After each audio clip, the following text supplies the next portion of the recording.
Hey guys, what's going on? Paul here. Welcome back to another Cardano video. So today I'm joined by the Wingriders team to give us some insight into what Wingriders are and what they're building on top of Cardano. And in a sense, they're doing things a bit backwards in that normally you get a lot of marketing before you actually see what a product's going to bring out. But they appeared last November, December timeframe with an actual product on the testnet. And then we started to learn about them afterwards. So guys, Liam, Kaaran, you're very welcome. Thanks for taking the time to come on. Thank you for having us. Paul, thanks very much for having us. We really appreciate you taking the time to have a chat with us. I mean, we're super excited by the project, but we live in it, we live and breathe it, right? So it's good to get some external validation. Yeah, it'd be great to hopefully give people an insight here. So look, let's jump into it. Yourselves, who you are, what part of the Wingriders team you are, and then we'll get into Wingriders and everything there. Cool. So Wingrider is essentially a non-custodial, trustless, peer-to-peer decentralized exchange, and it's built on Cardano, where traders can buy and sell Cardano native tokens for one another and provide liquidity in our liquidity pools and also earn rewards from that. Also, yield farming is another part of the DEX, and that's that, really. Another way to look at Wingriders, though, is that we're a community DEX, and it's made up of users, swappers, if you like, and liquidity providers and agents that batch the transactions. We're also very proud to be powered by Vacuum Labs, and Vacuum Labs is essentially a global development house providing services to clients from startups, crypto projects, large commercial organizations, and fiat banks. Vacuum Labs has also been developing for many years, since literally Cardano's inception 4 years ago, and has worked for organizations like IOHK, which is now rebranded to IOG. So In-Out Hong Kong has become In-Out Global. Also the Cardano Foundation and Emergo. And they developed the first mobile wallet, Euro wallet for Emergo and a block explorer. So that kind of sums up, I suppose, what Wingriders are in a nutshell. Yeah, if I could just add some context. So I'm Liam. I lead the marketing efforts at Wingriders. I've been involved in the project since pretty much right before we came out of stealth mode. Yeah, to go back to your original point, we think very differently about things.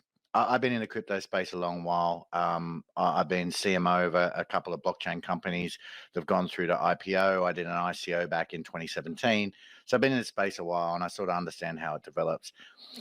If you're not developing new technology, then essentially you're just marketing in this space, right?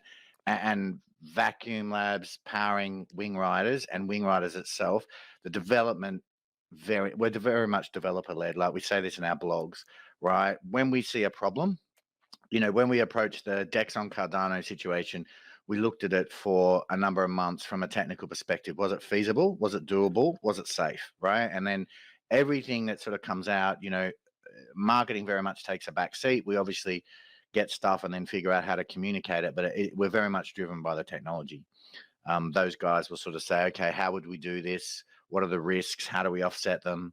And then from that perspective, then we would look about how we actually get to communicate that to market.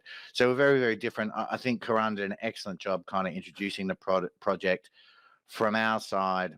You know, obviously we think about the code quite a lot, right? We see a lot of our differentiation to be around our technical expertise. Vacuum Labs, who is powering us, they did all the original hardware wallet integration for Cardano, Trezor and Ledger. So when we go live, we'll support them. There's probably not a development team, or arguably not a development team in the Cardano space that's done more work on more different wallets than the Vacuum Labs development team, right? And we're lucky to be supported by them. And if I could just add, Paul, that also one of the main missions of Wingriders is to become a infrastructure piece for the whole ecosystem of Cardano. And what that means is you'll notice from our testnet 1, the deep integration into a wallet, which is NuFi. And that's also sort of a bigger goal that we're pursuing. Yeah, I suppose, look, a lot of people who have been around Cardano for a while now or hear from a long time from the early days, they will be aware of Ada Lite, which is what Vacuum Labs built in the very beginning. It had a lot more advanced functionality as well, especially for signing scripts and things like that for SPOs. There was a lot of really good functionality in there as well. So they really have been a solid part of the community for a long time now. So when I seen that name was attached to the DEX, that really caught my eye as well. And I know we had a call probably 2 months ago now at this stage when I heard about you, just to see what was going on and see what the plan was. And I was very impressed. So I've been following it for a while. So you touched on the testnet there. There's currently 2 testnets up. Do you want to talk about why 2 testnets? Sure, yeah. As I just mentioned, really, the first testnet, which is what we call it the integration testnet, is really to demonstrate how our application essentially can be integrated into a wallet. And that demonstrates sort of a deep integration into NewFi.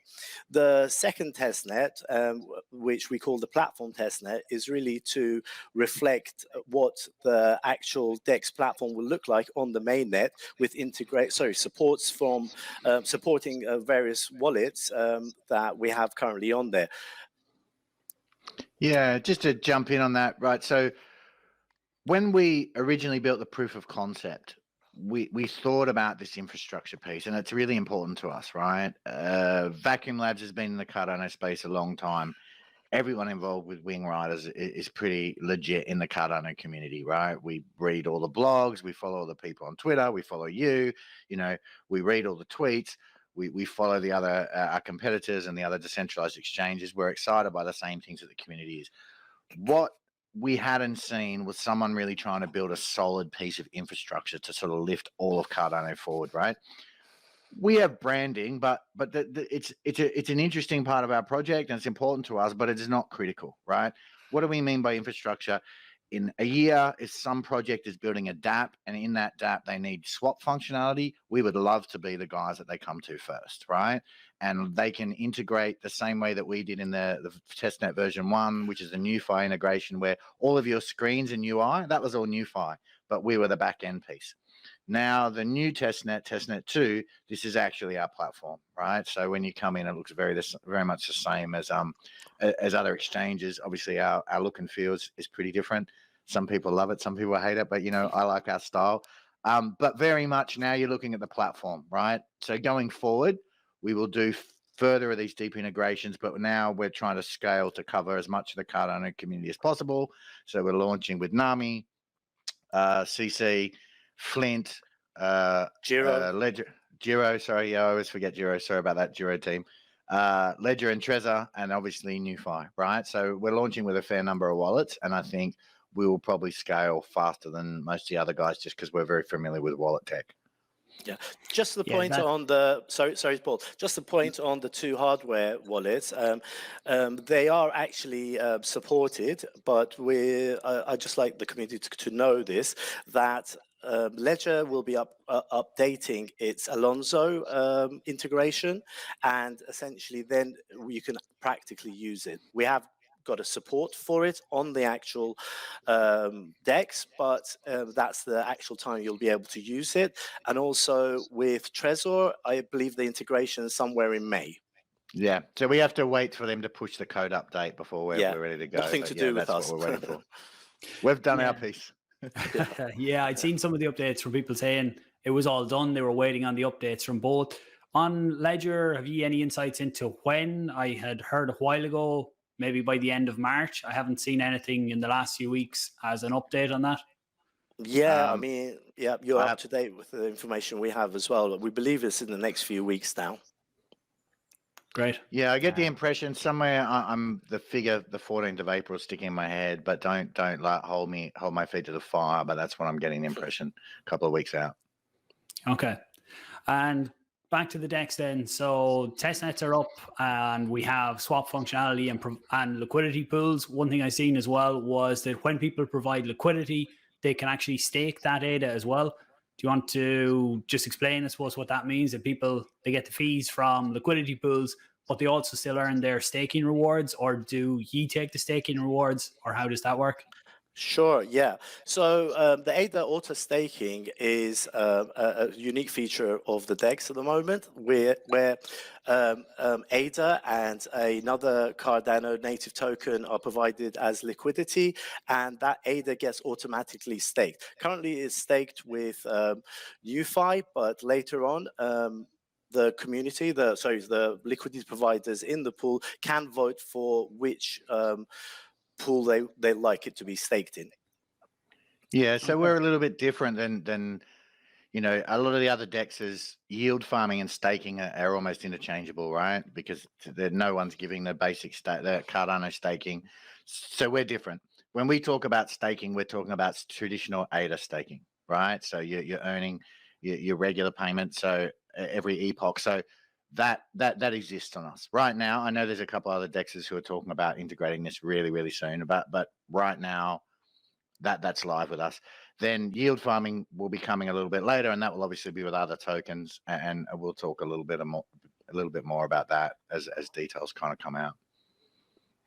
Okay, and just on yield farming, I have to ask, because I know it'll be asked down below, is there a rough timeline on when we can expect this? What I've seen from analyzing the space, even outside of Cardano, is generally a lot of liquidity follows yield farming as well. So when yield farming comes out, that's a big incentive for people to provide liquidity. Yeah, I can say the aim is to sort of from day one of the mainnet launch to have that, but please don't hold us to that timeline. We're as we mentioned, very much into sort of making sure a solution is robust before launching it, but thereabouts. The aim is to be live from day one. Yeah, I mean, I can make the dev team nervous and tell that I had a conversation with them and they say technically it's ready, right? But then we always like to test things 3 or 4 times before we commit to launching it. That's good to hear. That's especially with tech, you can never be too safe. Just on that, so that's like yield farming would come on day one of the DEX launching. So that's the aim. That's the aim. Fingers crossed. Fingers crossed.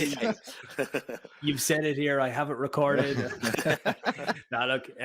No, it is our intention. It is our intention, barring our tech team wanting to have another look at it. Yeah, that is the intention. Yeah, and also it goes back to this model, Paul, that we've been discussing today. It's really kind of have the product fully ready, have it fully tested, have it kind of attacked from every angle, make sure it's robust, and then launch it, rather than us saying, yeah, 100% it's going to be there, and then first of all, we don't deliver it, and then when we deliver it, it's got issues with it. So I think we prefer that model, and even though sometimes timelines might be pushed, but users are going to get a robust, fully tested kind of product. Other models are available. Yeah, look, I would say I have no problem with a team ever taking an extra few days or something like that when security comes in. Look, if the worst case happens, there's no going back. So it's always good to take that extra step. And on launch, then I had seen Q1 mentioned. Are we still looking at Q1, or is that pushed out? Yeah, I'm wondering how badly I'm going to get beaten. I mean, we're feeling pretty confident, actually. It might be a couple of days, right? Just our final piece of testing, but I'm feeling pretty confident. Nice. That's our target. Fingers crossed. Hopefully, it will be this week. I know where the guys are. I know how hard they've been working. I don't want to say like, yes, it's going to go, and then have a bunch of people chase me on Discord and tell me I'm a liar. But there may be a delay. But if it's a delay, it will be to sometime next week. So disclaimer, to get the official dates, follow your social media, which I'll put all of them links down below. And until you see an official date there, what we've said here doesn't probably count. You're probably more likely you'll just log on and you'll realize you're not on testnet anymore. And then we'll just let it run like that for a couple of days before we announce it.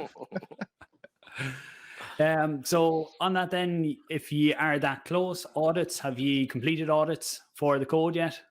Yeah, so we got audited by Certic, and actually we finished that, it's like almost a month ago, right? Isn't it, Kaaran? Yeah. Yep, so we did a blog post about February. it on our Medium. Yeah, so you can check that out. We posted a couple of screenshots and some excerpts from the audit. We'll release the full audit in time. But yeah, no issues. I suppose when we're talking on audits and stuff like that, you picked up your name really got out there this week, and Minswap launched 2-3 weeks ago now. But this week we've seen some articles. I covered it actually in my last video, which I'll put below for people who don't have the background. But he found a few bugs there. We're able to notify the Minswap team, who were able to rectify them, thankfully, before there was any major exploits, because they are competitors. It was great to see that you were the ones that found it and were able to pass it off to them, because Cardano doesn't need an exploit like that. But, yeah, not a $200 million loss on the second DEX ever live on our mainnet.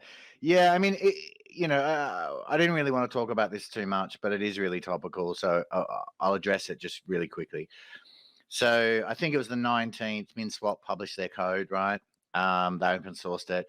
That was a Saturday or a Friday. Our developers, just in the course of they're normally doing business, right? They attack our system all the time, right? They do like red team, blue team. They hack each other's code. They're pretty vicious, right? This is just how they work.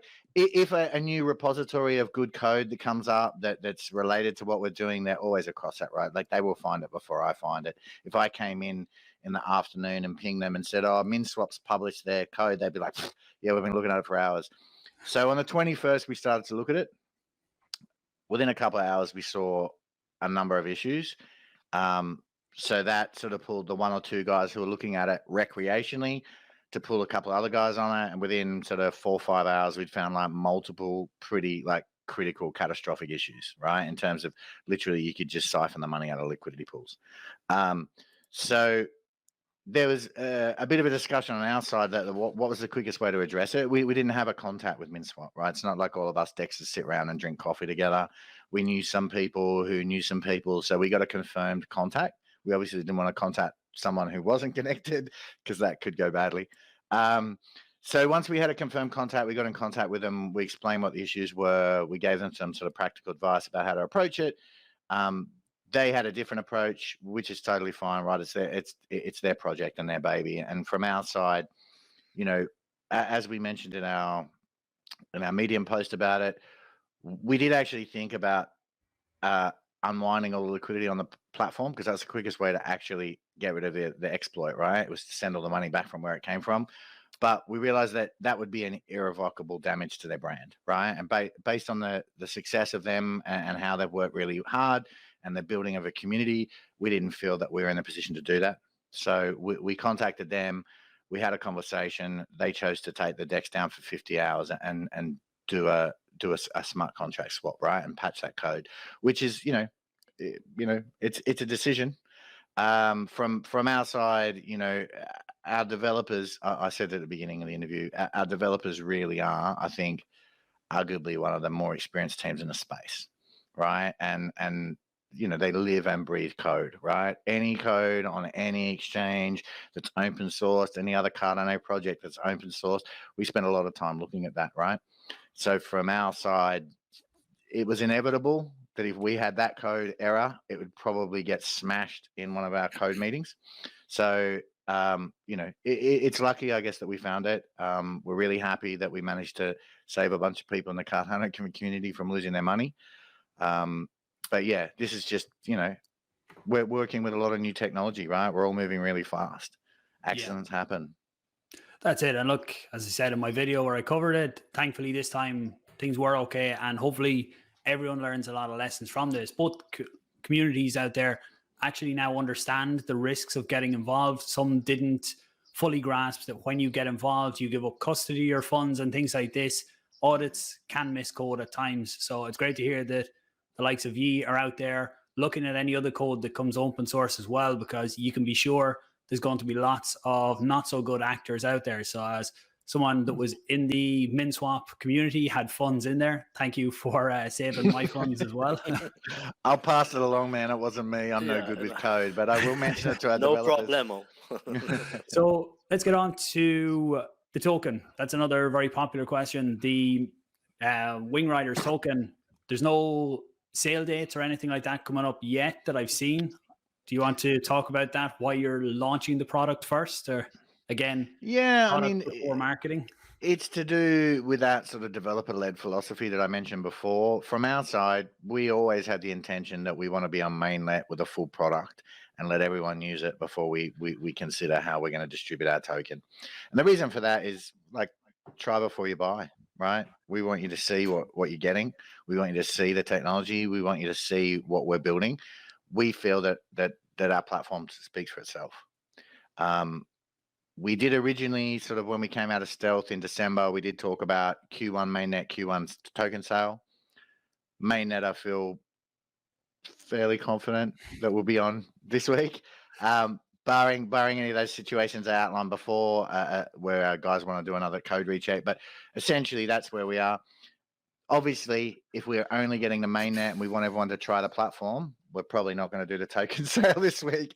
So from our side, the TGE is going to be pushed. I was just working with the team today, figuring out we're going to put out an announcement about that relatively soon. But yeah, we'll also, in that announcement, we'll talk about how people can start to engage and get on whitelists and all that sort of stuff as well. There are also some like peripheral issues that we're considering, general sort of, economic climate, global economic climate at the moment, and the crypto market itself. And also we're constantly taking suggestions from the community in terms of the best way and the way they like to launch it, which is kind of towards our ethos of being a DAO. Yeah, that's true. I mean, sorry, Paul. No. Yeah, it's true. We put out a survey on our Discord, and it was like our most reacted to survey. And people were like, no, don't use IDO platforms. Yes, do your own ICO, do this, do that. And so ultimately where we ended up, our original thinking was pretty straightforward in this area, right? We'll just get there. We'll do an IDO off a number of platforms. We're looking at CardStarter, all those things, right? So then obviously there was an issue with CardStarter. Then we got a little bit concerned and we were like, oh, maybe all these platforms aren't exactly what they promised to be. Do we have to reevaluate them? Do we have to do a proper due diligence on these platforms? What do the contracts look like? So we did a survey in Discord. We had, 50% of our community responded. So we feel there's some sort of mandate there, right? This is pre-DAO voting. So it's obviously we're not bound by token rules or smart contract rules, but we feel that in the spirit of where we want to be as a company and as a DAO, that we probably need to respect that. Our community would like us to use a number of different launchpad platforms because they've got preferences. So that's what we're looking at. But they would also there's a reasonable percentage of our community who would like us to directly sell, right, to them. So an ICO. So to do that, we can do that, but there's a technical piece that needs to be built to make sure that obviously people don't send it to the wrong smart contract, our website's secure. You've already sort of heard about our philosophy on security, so that's going to take us a little bit of time. So that's had a little bit of time, and that's obviously unfortunate. But we only want to do this once, and we want to do it really well. So that's really where we are right now. That's good to hear. Yeah, look, a token sale isn't just as easy as some people might think it is, that you put up a bunch of tokens and you sell them off. There's a lot of the regulation side as well as having the infrastructure in place as well. So like the other things, there's no point rushing into them until you're fully set on them. So one other thing on some of the features on the DEX, one thing I noticed was I'll be able to swap, say, one native asset directly for another native asset. Currently, or so far, what we've seen on the other DEXs is you swap one asset to ADA and then you would go and you'd buy the other asset. But did I pick it up right that you will? I think, yeah, absolutely. You said it as I would have said it exactly. You can buy and sell essentially one native asset for another seamlessly without going through ADA. The only thing that you do have to use ADA for are the fees, and that's the only other bit I would add on that. Okay, I think that could be a very popular feature. If that there's lots of people don't want to have to go through ADA as the ecosystem grows as well, and as individual tokens get bigger and bigger, people want to be able to trade straight from one to the other. I suppose, does it have to be individual liquidity pools then for each token pairing? And can the community create them pools, or will ye decide what pools are created with, say, popular tokens? Yeah, I mean, there's sort of two pieces there, right? So let me unpack that. Yeah, you would need a different liquidity pool for each of those pairs, right? In the beginning, we're obviously going to work to set up the most popular liquidity pools and get all that done. People will be able to come on and set up liquidity pools and put liquidity in them. Excuse me. we will actually implement, once we come out with a sort of clarification of rules around our DAO governance system, we'll have a very clear mechanism where the community can talk to us about what pairs they want to have listed. In the interim, in the short sort of medium term, we've sort of got a roadmap in terms of product and how we're going to build out and what we're looking to integrate first, wallets, everything else. So we'll follow that until the DAO's in place and people are ready to sort of start voting.